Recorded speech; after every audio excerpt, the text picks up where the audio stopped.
I want to bring in Mark Leibovich, staff writer for The Atlantic and an MSNBC political contributor, and also with us, former Pennsylvania Republican Congressman Charlie Dent. Congressman, I want to start with you.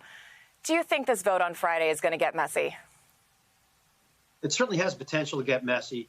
As you just pointed out, Johnson can only lose one vote. He's already lost one. He can't lose two. And given the unpredictable nature of some of the members of the House Republican Conference, I wouldn't want to go into this vote without fully knowing my vote count. And it strikes me that he should be okay because Trump has endorsed him. But you got a group of wildcats here, and Massey's not going to flip his vote. Sparks, she was against McCarthy at one point during his run for Speaker, and who knows what she'll do. And there could be some other surprises. So I'd be a little nervous if I were Johnson, but Trump's endorsement should give him some measure of comfort, but don't count on it. Mark, I want to turn to you. Speaker Johnson was on Fox News last night and was asked to respond to people like Thomas Massie and Victoria Spartz. Here's what he had to say. I think that those members and all of them want to be a part of these solutions. They made big promises to their constituents in this campaign cycle, and we've got to deliver upon them now. It's the media and the left that wants to divide us and distract us. We can't fall into that trap. We've got to stay united, and if we do, we can bring about this America First agenda quickly and deliver for the American people so they see results very early in the year. What's your take on that? Is the division coming from without or within?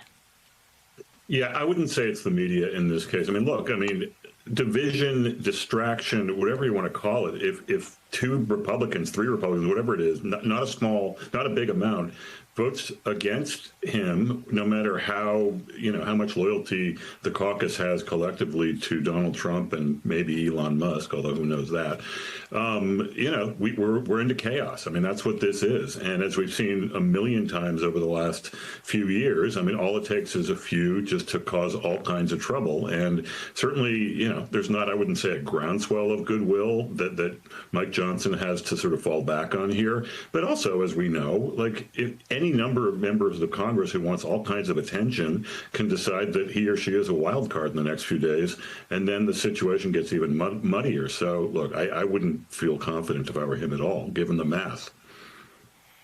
Yeah, and Charlie, I also want to ask you about another complicating factor, and that's Elon Musk. We saw him kind of throw a wrench, or rather a Tesla truck, into this bipartisan budget deal.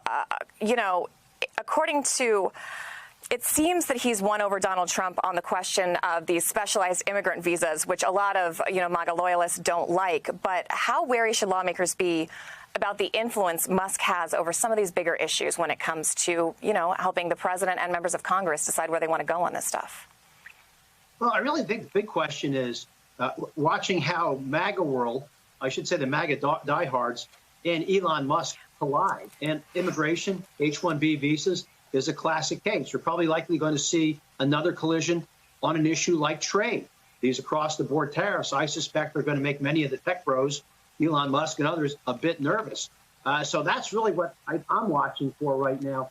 Just what type of pushback these two worldviews of some of the tech folks and the MAGA world are not compatible in my view. So we're going to see more conflict as time goes on here.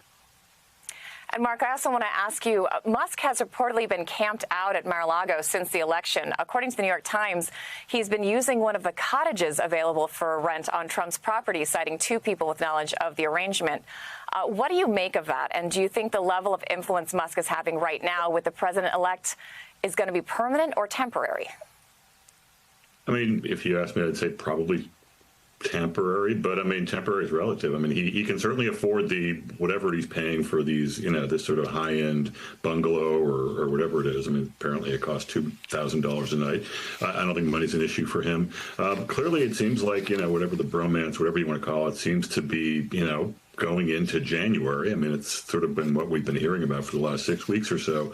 I think there's a lot of wild cards here. I think both of these parties are quite mercurial, meaning both these men are quite mercurial. I think the Republican caucus is. I think the Republican Party is at this point. We'll see what this all looks like, say, in a month, let alone 6 months. But I think right now, it looks like they're joined, I wouldn't say at the hip, but they're joined in some kind of alliance that seems to be at the head of the Republican Party right now. Congressman, if you had to put a clock on this particular bromance, or do you see a particular issue that could spell the end of it, what would be your guesses? Well, I think it's going to it could blow up over immigration, it could blow up over trade.